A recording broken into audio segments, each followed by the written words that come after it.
If you've been thinking about wanting to start a podcast but not sure where to get started, I have some news for you. If you haven't heard about Anchor, it's the easiest way to make a podcast. Let me explain. It's free. There are creation tools that allow you to record and edit your podcast right from your phone or computer. Anchor will distribute your podcast for you, so it can be heard on Spotify, Apple Podcast, and many more.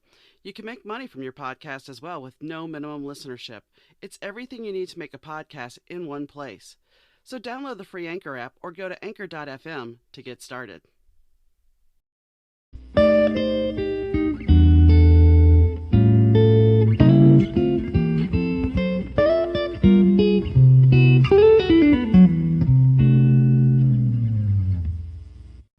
Hi gang, Donna here. Today I am sitting down with Adam Best. Adam Best is a military veteran who he was in the Navy. And he was an officer who was in charge of several different people, and he used to decide where they were going to travel at times. But more importantly, his experience as a vet led him to create a podcast called Veterans in the Wild as a way of giving back. But the Better Two moment that we're going to discuss today is what led him to the military. And that, for a lot of people, happened after 9/11. So I'm sure that this was a decision that he had to think about his life, what he was giving up, what he was risking, and the adventure that may lay ahead. So today I'd like to welcome Adam Best, and I'd like to thank you for your service as well. So welcome, Adam. Thank you. It's great to be here. Good. Let's start out with how, I hate to ask this, but how old were you when you did, after 9/11, that this became such a matter of urgency for you to join the military? Well, so I did ROTC at Penn State, and the conditions of that is that they pay for school to get you through college, and then you owe them service because they paid for school. The decision point comes the start of sophomore year, so you can basically play for free with freshman year. You can do the whole thing and walk away scot-free, basically having earned the 1 year of college for what you did. Literally the first day of school, on the first day, they slide the paper to you and go, time to decide. So it was the summer between freshman year and sophomore year that I really had that angst. I was 18 years old, and it was time to decide what I do with my life. And is it a choice that, so how long after 9/11 was this? So this was, I guess it was about a year later. So yeah, it was August of 2002. Okay. And so it was not only just like emotionally reacting to 9/11, it wasn't seeing, our country under attack. It was also what was happening next. Doing ROTC, if you weren't previously in the Navy, or if you weren't, you can be on active duty and do ROTC. The Navy has different programs to get enlisted sailors through school as well. But I didn't have any previous experience. I didn't know exactly what it was like, what the Navy was doing or the military was doing. But a year later, you see a lot more of what's happening, what has played out in the years since 9/11. And so that also adds to the fire of what am I going to be doing? So why did you decide the Navy out of all the branches of the military? My grandfather was in World War II, and he thinks he volunteered because he thought he was going to be drafted anyway. A pretty common reality in World War II. So he chose to go to the Navy so he could choose where he ended up. Like, he chose the Navy because he didn't want to go to the Army, or he wanted to stay where he wanted to go. So that was part of it. And then I grew up fishing on the water. Always loved boats. So it seemed like a very natural fit.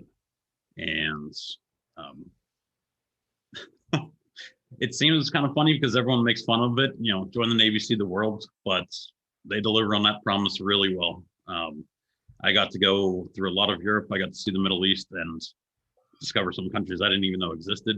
So I got to see some places that I definitely had some forethoughts and thoughts weren't going to be impressive, and I was just blown away with their beauty. When my father-in-law, he was in the Navy, and he kind of did the same thing. He joined the Navy because it was the safer of all the branches. And he talked about how And I guess the reason why I'm asking this is kind of, I know that things are different now. Back then, he did the laundry. He ran, that was all in house. There wasn't outside firms that did this stuff for you guys. Is that Yep. still very much the case that you guys have to do this, or is there an outsourced group that comes in and does that stuff? That's a great question, and that's something I think that also attracted me was that a ship, a submarine, a plane out in the middle of the ocean really has to be self-sufficient. You can't, you don't send your laundry out to the middle of the ocean because where are Right. you going to send it to? Right. Well, So yeah, it is very much. I'm sorry, the self-sufficiency that the Navy needs to have.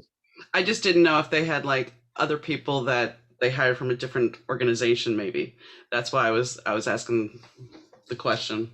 But That certainly has. The military's definitely gotten a lot more joint. It's the biggest word they're referring to it. So they're trying to see how Navy can help the Air Force integrate with a lot more. If the Army has a specialty, why should the Navy specialize in doing it as well? If we already have the Army doing it very well, don't waste the material or the resource. right, So and that makes sense. That makes total sense. absolutely. So how long were you in the military? 5 years, 5.5 years. And so you traveled, and you mentioned in your bio that you get to do a lot of fun things at a young age. So was that military wise, or just being a young man? Yes, absolutely. Yes. Well, the Navy does give you the opportunity, the military gives you the opportunity that if you join right out of high school, if you join right out of college like I did, you're given the opportunity to, you're steering $1 million ship, $1 billion ship. You're making decisions that impact not just that ship or, what happens to that ship or its mission, but also on my first ship, there was just about 300 people who were relying on, that ship being safe around the clock or around a deployment. And so you're making those decisions at 18 years old, at 22 years old. And honestly, the first time that, for me, it was the first time I got to be, they call it the pilot house, or the bridge of the ship is where you make all the decisions to drive Mhm. throughout the ocean. The first time you get to take the deck is the term, and you get to be the guy in charge of making those decisions, or the girl in charge of making those decisions. I honestly probably had all the information I needed. I had, where the ship was relative to other ships, and it was just sort of like, okay, I know I need to do this, but it's nerve-wracking. Oh yeah, I can imagine. I was going to ask you. I mean, somebody turns over this to you and goes, "Okay, it's your baby now." Yep. It's got to be nerve-wracking. Yeah, and luckily it was my best friend was on the ship. He was in charge at the moment, and I was taking it from him, and I think he could even see it too. Like, he told me all the information, and it was sort of like, you have to take it, Adam. I can't. It's mine until you take it from me. So Yeah. yeah, there was definitely. I remember that vividly. It was 2 or 3 minutes of just, okay, I'll go. I've had moments like that, not as intense and not with $1 million or multi-million-dollar ship, but yeah. My first foray into radio was kind of like that. And I didn't even. I'm sorry, I didn't even realize it, but us discussing it was the first Better Two moment of deciding to join the military led me to a Better Two moment of, you get to a point where, okay, I got to jump again. Now I have to take control of the ship. And it leads to just more and more moments that sort of spread out from the first one.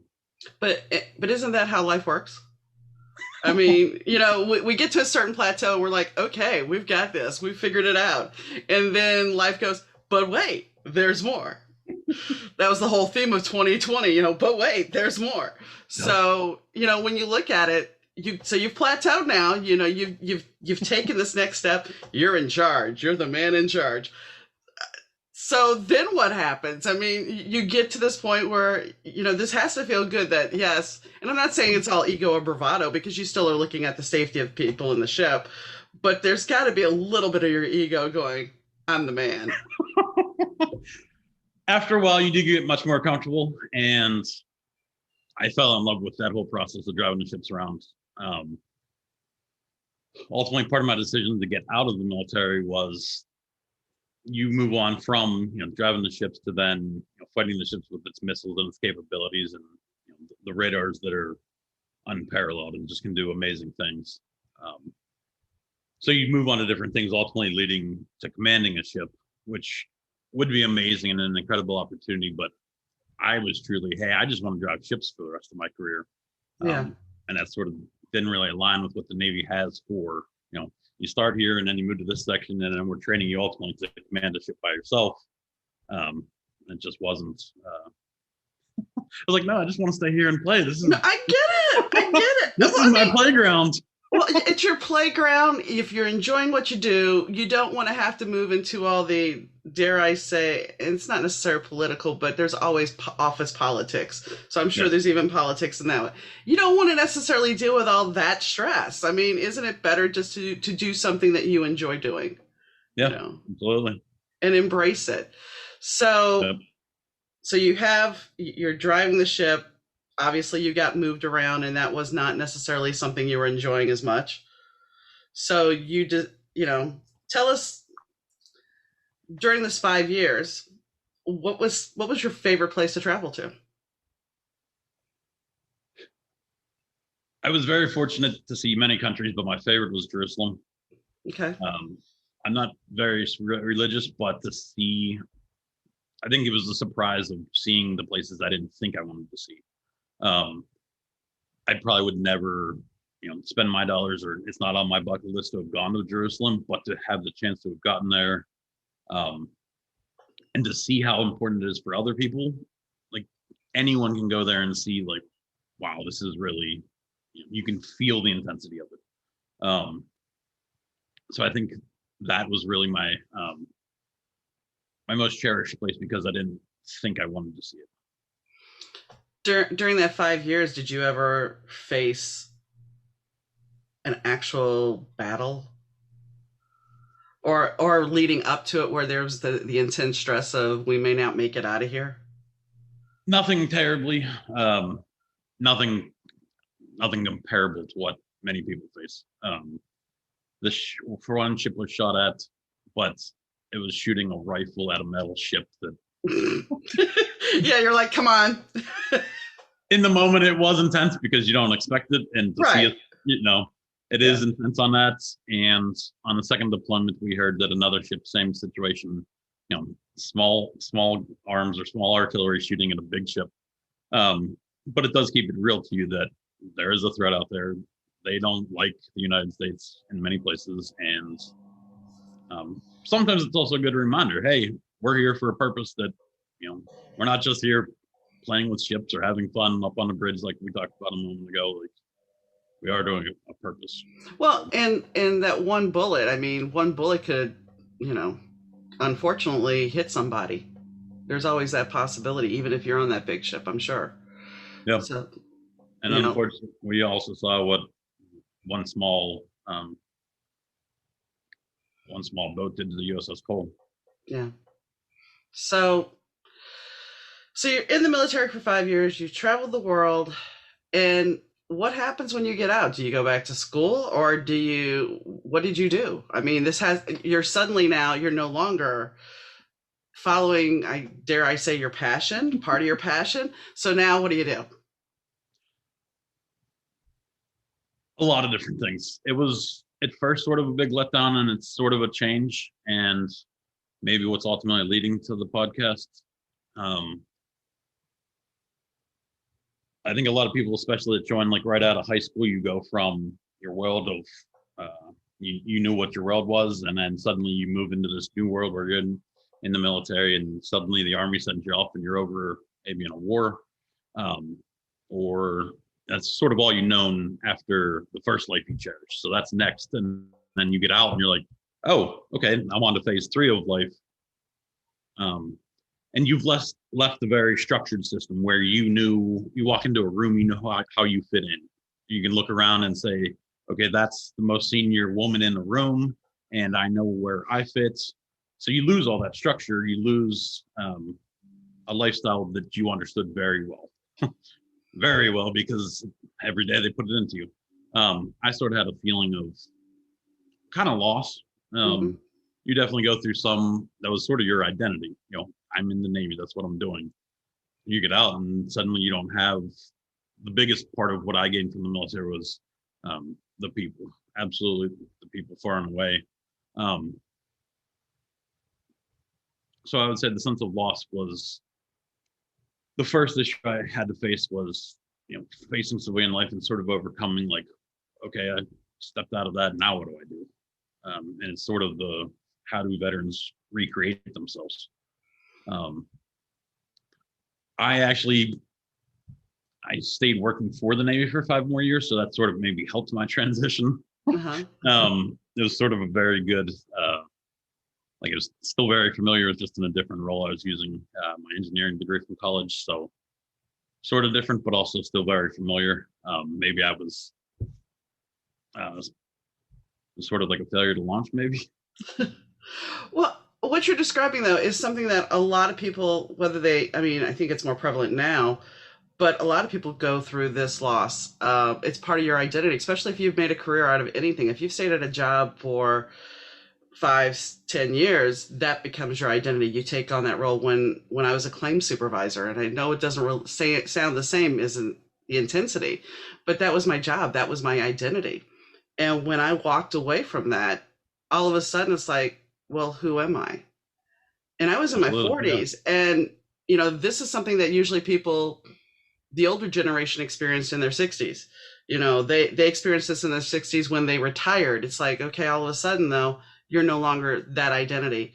And I think that's something that all of us need to try to figure out and work on. The younger generations definitely got a different take on it, but how do we identify ourselves? And it should, and I've had this talk with some other people about labels. We label ourselves and we try to fit ourselves into that niche that you're talking about. Where Yep. do I fit in? How many times do you walk into a room full of people and I'm sure, especially with your military background, you walk into this room, you may have known everybody in that room, but you feel completely alone. Yes. Especially after you got back, I'm sure that was a big thing at functions with your friends, even though these people were your close friends at one point. Is there still that camaraderie? Yeah. I was in Norfolk, Virginia with the Navy. I stayed there for 15 more years before moving down here to Florida. So I sort of didn't go back home to Pittsburgh. I guess I didn't face that nearly as much. I sort of stayed with my connections with the Navy. I guess I really don't have a great answer for that one. But do you, in your experience with your podcast and with dealing with other military people, have you noticed that some people, when they leave, they feel even more isolated because the support system that they had before they joined the military is completely different? Yes, absolutely. I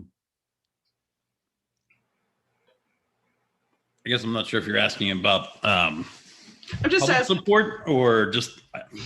I'm asking in general because it's one of those things where it's like, you guys, like a good way to say this, I guess, would be, it's really no different than somebody who decides at 18, 17, 16 that they're going to join a band, Yeah. a rock band. Mm-hmm. You guys are young. You Yep. see the adventure. In your case, you're looking at, okay, well, this will help with college, which I knew. I had several friends that joined the military because they wanted their college paid for. So Yep. I get that. But ultimately, you're making these life choices at such a young age. And then you go off on this adventure to come back home to a world that you guys don't necessarily know. And I know you, like you said, you didn't go back to Pittsburgh, but even the people, when you stayed in West Virginia, I mean, how long had you been in West Virginia prior to that, prior to you going off on the Yeah. boat and then coming back? Yeah, you're right. And there is, even when you're in Norfolk, I mean, you're gone half the time too. So absolutely. Yeah, there is definitely, you do sort of have that challenge of making, what is your next life? What is your, what are the next, what do you want to do next? And I think maybe that's where the podcast is coming from, is I want to see what other veterans have done. The Navy does give you a lot of tools and a lot of maybe unique skill sets. That's okay. What did you do with them from here? And then entrepreneurship's big with veterans because we don't like to be told what to do, so we're doing it on our own. So that's sort of where the podcast is going, is exploring, what's next after the military, and how did you solve the problem that I probably struggled with a lot of? How did you find your identity of next? So how did you find your identity? Well, there were many struggles, and it's been a long journey, honestly. I know that some people in the military have some people, they have no problem getting into a relationship. I know some combat veterans that have had issues with their relationships, PTSD, night terrors, those things, and their partner can't deal with it. So, did you have a partner necessarily before you joined the military? Did you find your partner after the military? Did you make any I guess what I'm saying is, or asking is, did you make the connection? Did you have a connection when you went in, or did your connection and your relationships all formed after you got out? I'm very lucky that my wife, her father was in the military, and she, for a career, so she grew up moving around with the military. Very understanding, very supportive of what that lifestyle brings.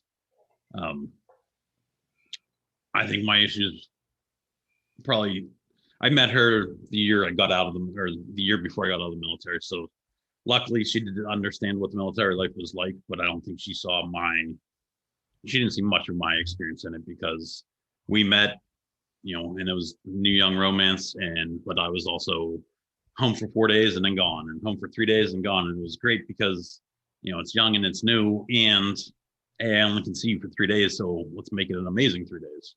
Yeah. Yeah. So how long after you met did you end up marrying her? We met in 2009 and got married in 2011. So pretty quick. Bad. Well, I've seen quicker, but yeah, it's not bad. Maybe not. Yeah. Question of quick. So did the relationship, how was it for you transitioning? So once you're not working with the Navy now, correct? Correct. So when you finally broke that bond, what pushed you to do it, and where did you find yourself at next? I went from working from the Navy as a civilian into financial services and insurance. I ran a farmers insurance agency for 4 years. As I said, veterans don't like to be told what to do. So starting my own business sounded like a great opportunity.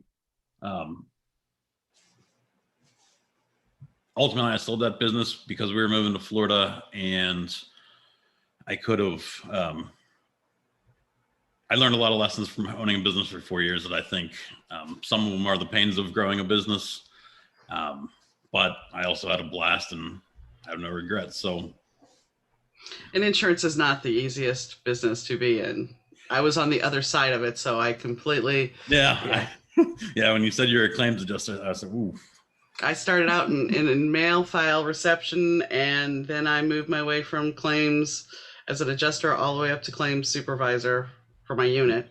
Yep. And my husband was always like, well, you could have that corner office. And it goes back to something you were saying about the commander.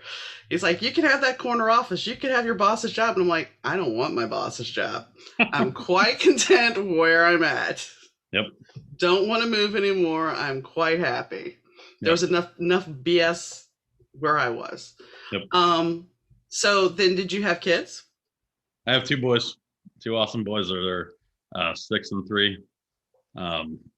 One is a baseball superstar, and one is just a daredevil who he sees it and he wants it and he just goes right after it. I have to ask, if as they get older, would you advise them to join the military?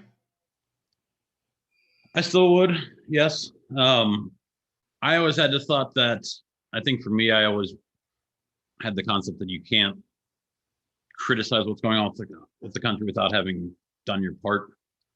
And for a while, I had the thought that everyone should, like some countries have a mandatory 1 year in the military for all men. I don't think that's the correct route, but I feel like maybe the country may be better for one mandatory year. Your option could be the military, it could be Doctors Without Borders, it could be the Red Cross. But at least for me personally, I thought I think every life should have some sort of service component to it. Makes sense. I Yeah, mean, and truly, not everyone should join the military. It's not a fit for everyone because, you know, like you said, some people it's joining a band, some people it's joining the Navy. yeah, I mean, I know the two don't seem very similar, but in a way there are, because you're making those life altering decisions. Somebody that's a musician usually is hell bent that they're going to do this and they're going to rule the world and they're going to travel the world, which in a Yep. way, when you think about it, that was part of the reason you joined the military, I'm sure, was you get to see the world, you know. Yes. So, And I would have a really interesting challenge would be to have a rock star and a sailor sit down or go out to a bar and see who can drink better because they're both known for it. yeah, yeah. My father-in-law, before he passed, I had a strange relationship with my father-in-law. He looked at me as a kid, but he also looked at me as an equal, and he was in his 80s. He would not tell his kids anything. Well, my husband had gotten sick one day, and he was in the hospital, and we're sitting at the end of the bed, and we're talking, and he's telling me how he was so drunk one night. He was living on the base, and he was so drunk one night that him and his wife and another couple, they were coming back home, and that his mind was, he was such on autopilot because he was so roasted that he ended up pulling up to the ship instead of at the house because he was so toasted. And my husband comes through. I'm like, did you know this about your dad? He's like, no. And I ask his siblings, they're like, no. I'm like, well. And my husband's like, well, that's because his wife had been sick at the time. He's like, the only other person he treats the way he talks to is Georgia, his wife. Other than that, I don't know why he can tell you these things, but yeah, he had no problem telling me that. And his kids were mortified. They're like, that's not dad. I'm like, yeah, it is. Yep. So, A quick story I would share with my grandfather was that he was stationed in the South Pacific during World War II. He was a draftsman, a mechanic, and obviously they needed repairs to the ships. His unit on there had a guinea pig, mm-hmm.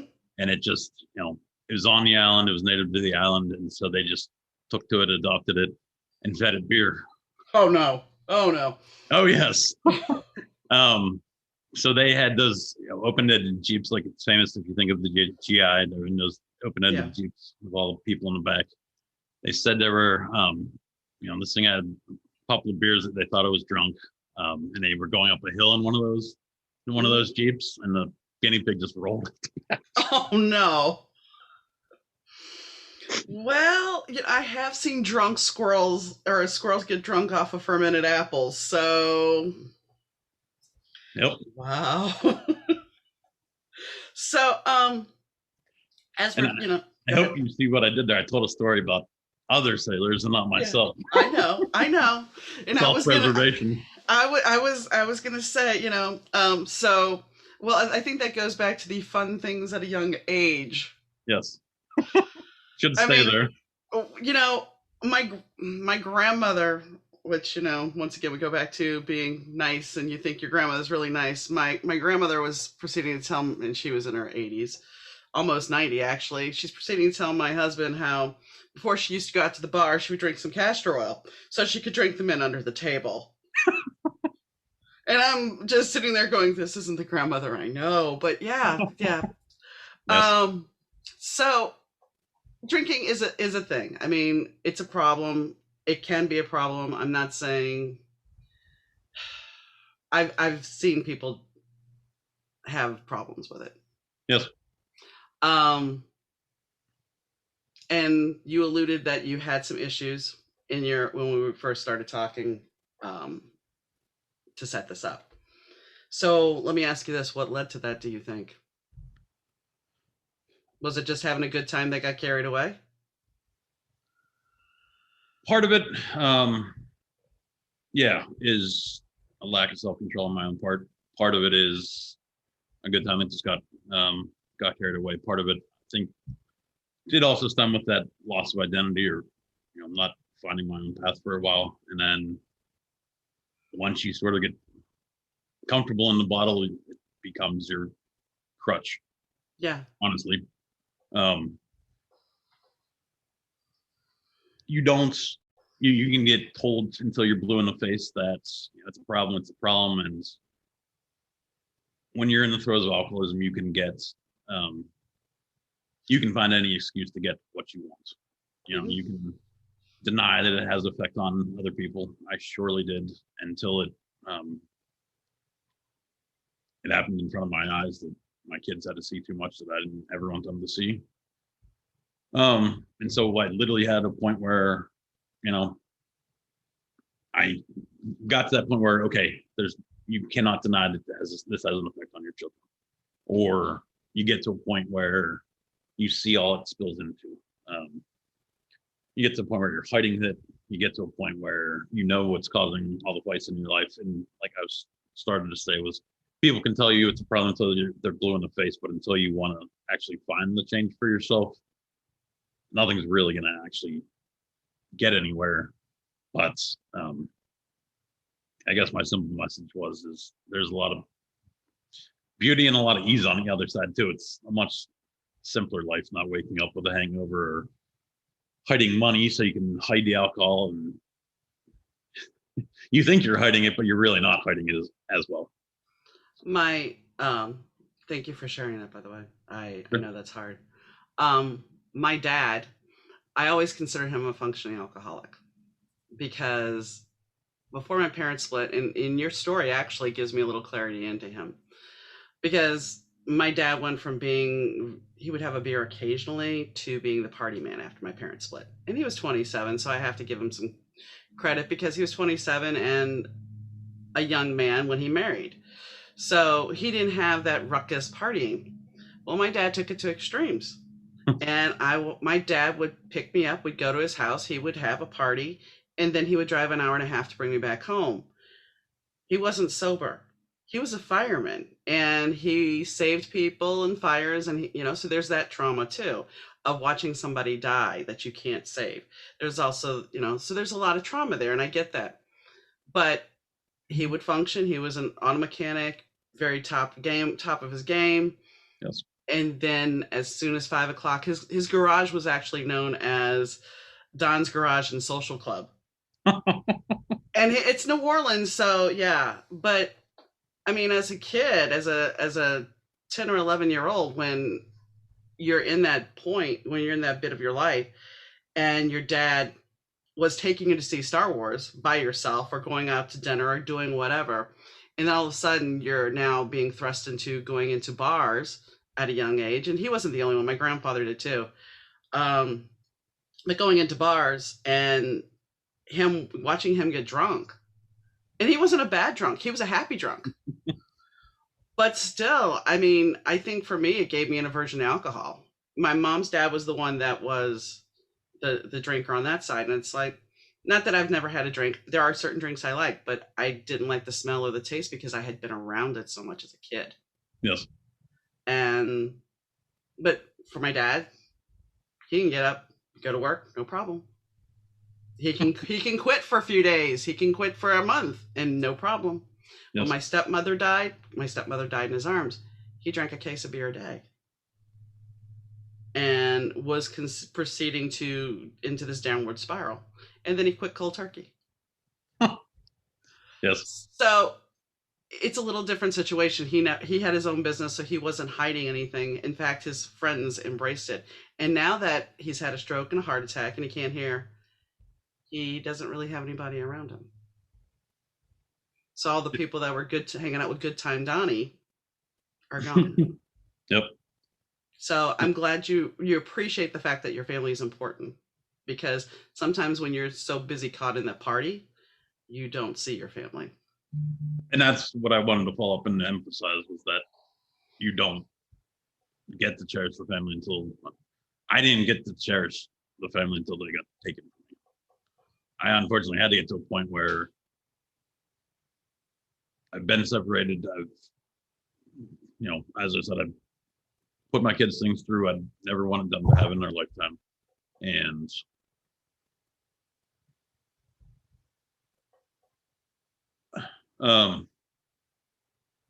for me personally, that's, I guess all I want to talk about is my own experience was if you let it, alcohol take everything you have.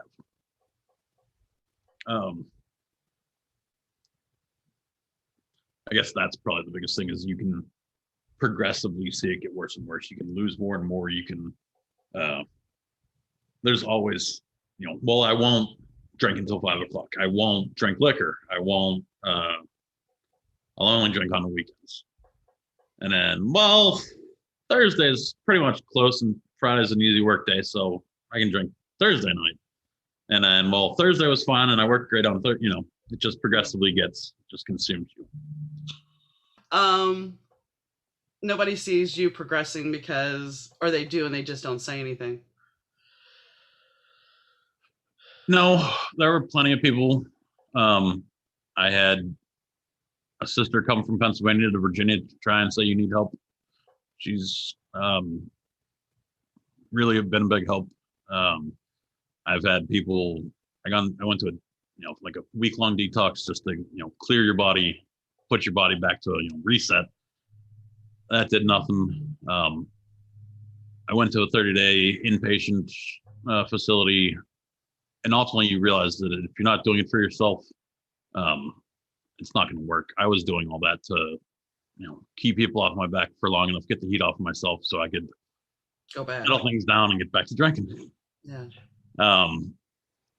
Ultimately for me, like what really got to the point was someone asked me, like, are you willing to do anything to stay sober or like to kick this alcohol problem? And I said, no, I'm not. Like, I didn't really want to kick it bad enough that I didn't want to not drink for the rest of my life. And then we kept talking. Finally I said, well, I don't want to be the alcoholic drunken father. Like, I don't want my kids to resent me or to, have that experience for the whole lifetime of, yeah, my dad was a drunk, or, I wish we could have done this, or I don't, luckily they're still young enough that unfortunately it has affected them, but hopefully I still have time in front of me. You do. I mean, like I said, my dad started when I was 9. And it wasn't bad at first, but as I got older, it did. I mean, I brought my stepkids over and okay. So my mom had died and I brought my stepkids and I went down to New Orleans to drop my grandmother off. And my dad had gone to a Christmas party the night before with his girlfriend at the time. And we were supposed to leave. The girls and I were supposed to head back home. So the girls wake up and I'm like, I'm still tired. You can go out and watch TV in the living room. Okay. They come back a few minutes later and they're like, Mom. I'm like, what? Something's wrong. I'm like, what? Something's wrong with your dad.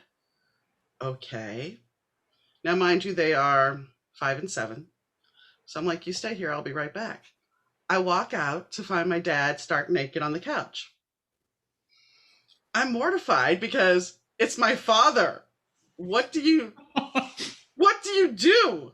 And granted, I'm a grown, I'm in my I'm 23, 24. And it's like, what do? You don't want to see this. I mean, so I go back into the bedroom and I'm like, you girls just stay here. We're going to get dressed. We'll all be good. So my dad wakes up and he gets dressed. He's like, oh, you're up. Let's go have some breakfast. He's drunk. He's still drunk.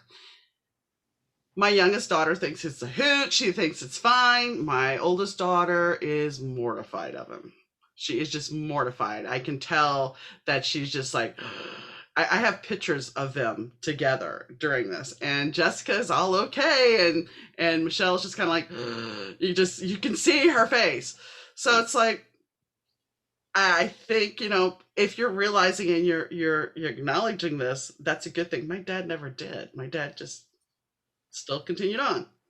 So I think you can create the memories you want if you can be present for your kids. And that's with anybody. I mean, even if you take this back from from the alcohol. If you're not on your phone all the time and you're actually present for your kids, Yep. it's an important thing. I mean, I know for me personally, when I transferred schools and I was having a hard day and I came home and I'm like, Mom, I need you. I need to talk. I'm crying. I mean, I'm standing there in front of her in tears. And she looks at me and she goes, I got my own problems, and closes the door. And you're like, okay. So, Yep. so if you can be present and you realize what you have, the issue you have, I think you can work around it. I mean, you're willing to embrace that. So, do you see a therapist? I had for about 2.5 years, and it was really helpful to get through a lot of different issues and understand a lot of things that played into a lot of the drinking as well. I think that's one thing, and I mean, I'm a big proponent for therapy. I think that's one thing that people don't look at, why we end up with the addictions, whether it be weight, food, weight, drinking, whatever, is because sometimes there's something back in our past, in the trauma that we never dealt with, that we look for that escape, and that escape builds and grows. And what we think we're doing for fun, actually has a detriment to us. Yes. And particularly with alcohol, in my case only, I mean, I put on nearly almost 100 pounds. That was the other thing too. I got out of the Navy. I stopped exercising. When I lost that identity, I stopped sort of caring physically for myself. And so, yeah, the bottle got more comfortable and more comfortable. I got lazier and lazier. But the thing is, you can't. I would say this to you, because I know this has been a hard interview too. Because I hope I hope I didn't pull the Band-Aid off too bad. But the thing is, you ought to applaud yourself for where you are now. Yeah, it's the last couple of years have been fruitful and been a lot of changes. And it's exciting to see what's next too. And let's talk about your podcast for a little bit. How many episodes have you done? One.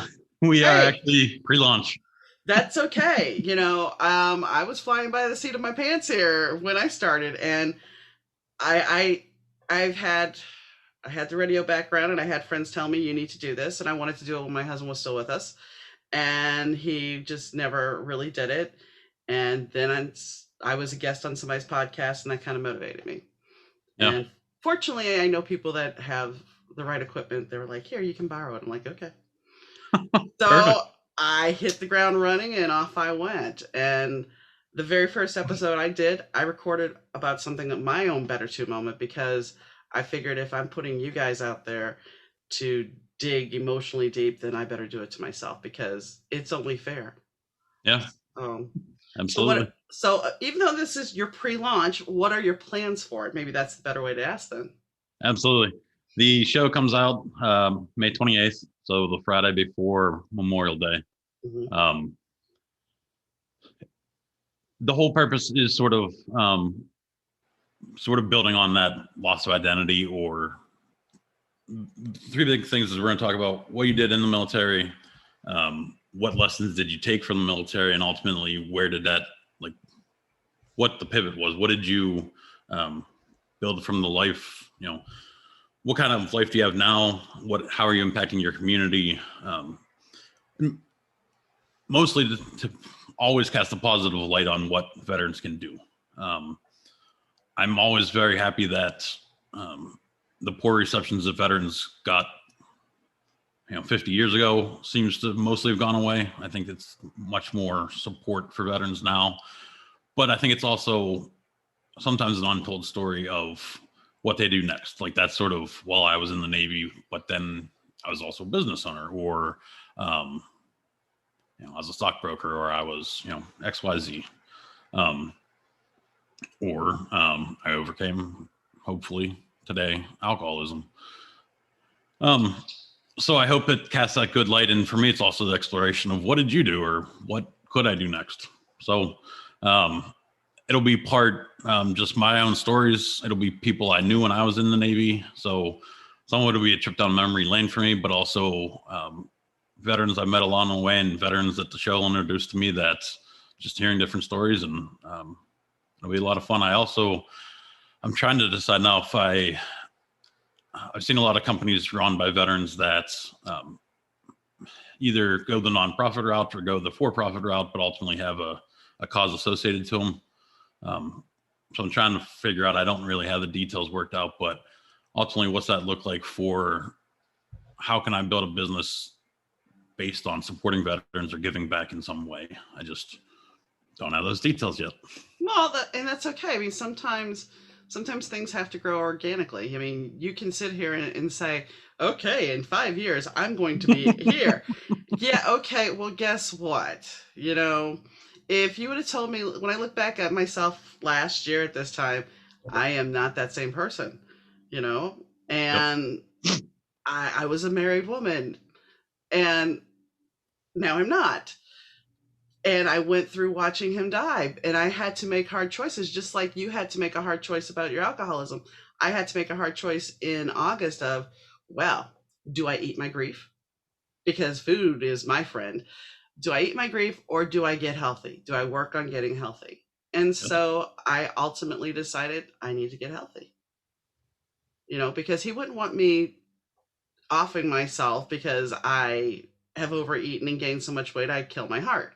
So I decided to get healthy. I still have a long way to go.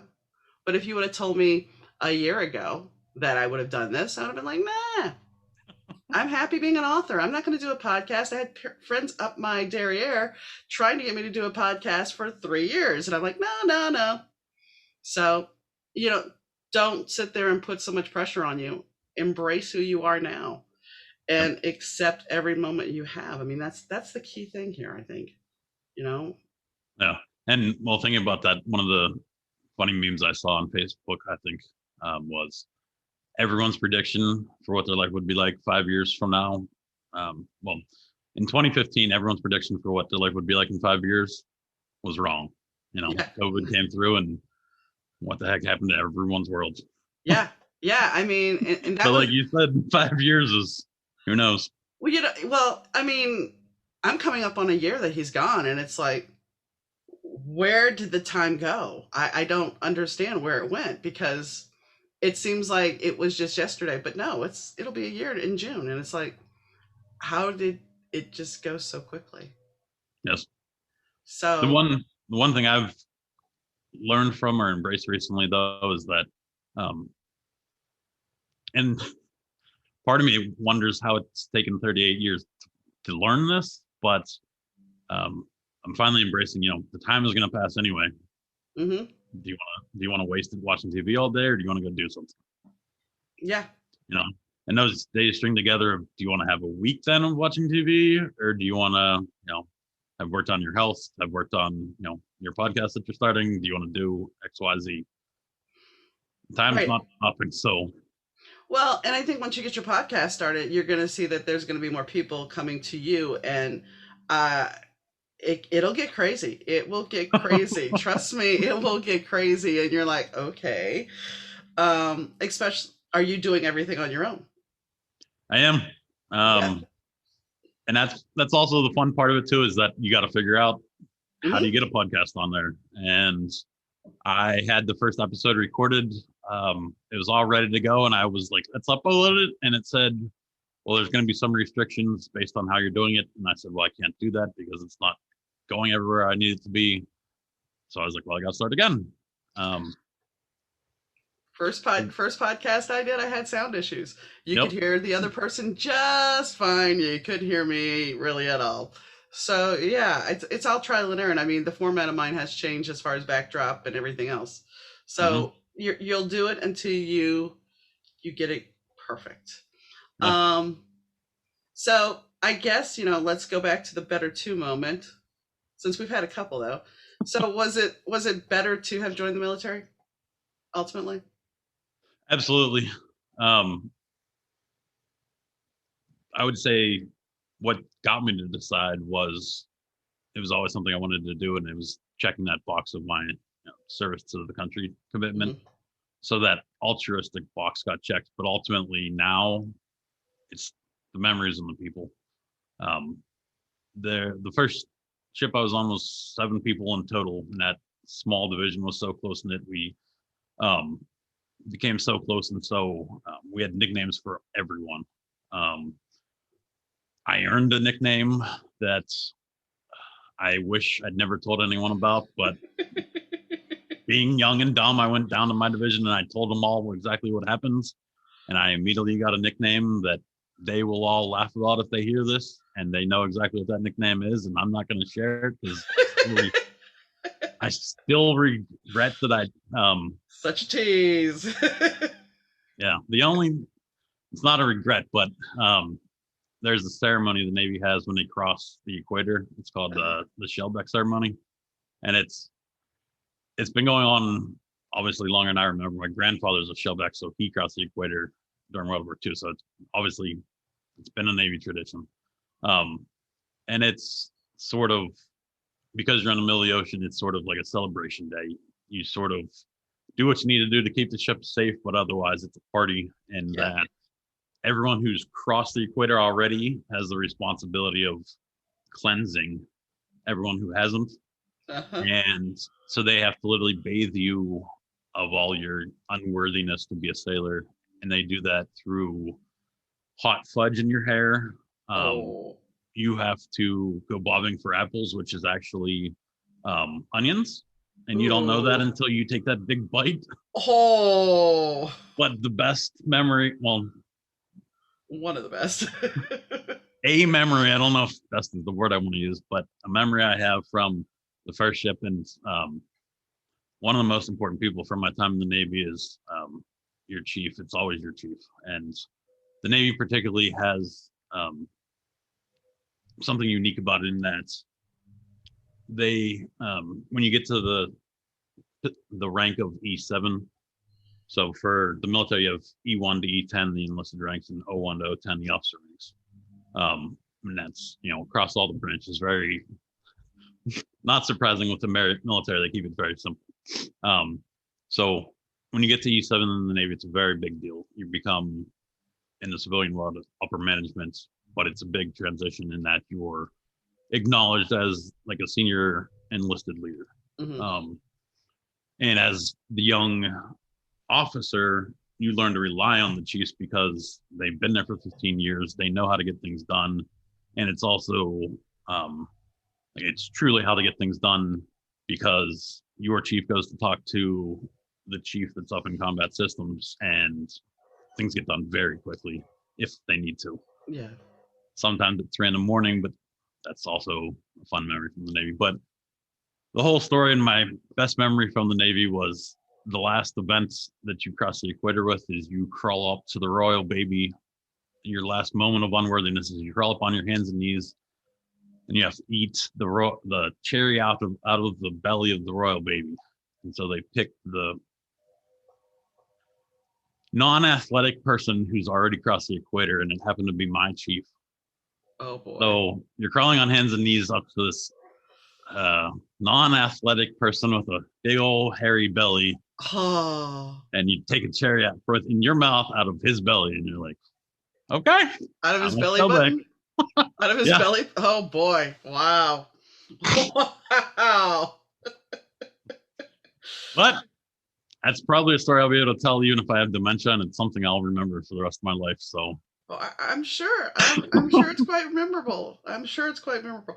I should say I used to be amazed as a kid, because my grandmother used to actually work on the Navy base in New Orleans. She worked at the Navy Exchange, and I was always amazed because, as a civilian, you don't know these things. But if we got there at 5 o'clock and they were taking the flag, yes, everything just stops. And as a kid, the first couple of times, you're just like, okay, because you're driving down the road and all of a sudden everything stops. People stop walking, everything. Traffic stops, yes. And you're just like, what in the world's going on? But yeah, I remember being on the base for about 1.5 years, 2 years, and it was just kind of like, wow, okay. It was definitely, and yeah, because you're a civilian, you could go to the Navy Exchange, but you couldn't go to the PX. She could shop at the Navy Exchange, but could not shop at the PX. Yep. It was very bizarre, but as a kid, you don't know these things. Yes. So where can they find your podcast is going to be on YouTube and Instagram? Is that correct? Yes, we're building the YouTube channel, obviously, since we're still just launching. But I think YouTube's going to be great in that it'll show a lot more detail of more behind the scenes. It'll of course out the shows, but more behind the scenes and what also, as I said, I don't know what the business or the nonprofit's going to be, so that'll probably be more exploration there. But it's all Veterans in the Wild, Instagram, Facebook, YouTube. Will you be doing Q&As with your guest, or just gonna shoot it and then upload it? It'll be some Q&A to get through the background of, we need to know some basic facts of the background of the military. Oh, well, And no. then, Let me rephrase. Will it be sorry, live Q&As? we might get there. Right now, it's probably just going to be shoot it and go. It's probably not prepared for that yet. No, I understand. It's something you have to find your legs at interviewing somebody and getting in the flow Yeah. and all that other thing. So I get it totally. I completely understand. And I want to thank you for your honesty, your service. I know it was not always easy, and I hope I didn't push too far. So I thank you for joining me today, and I really do appreciate it. And I wish you the best, Adam. Thank you. It's been a blast, and it really was fun to do it. I'm glad to see where this went. Well, thank you again, and have a good day. Yep, all my best. Thank you.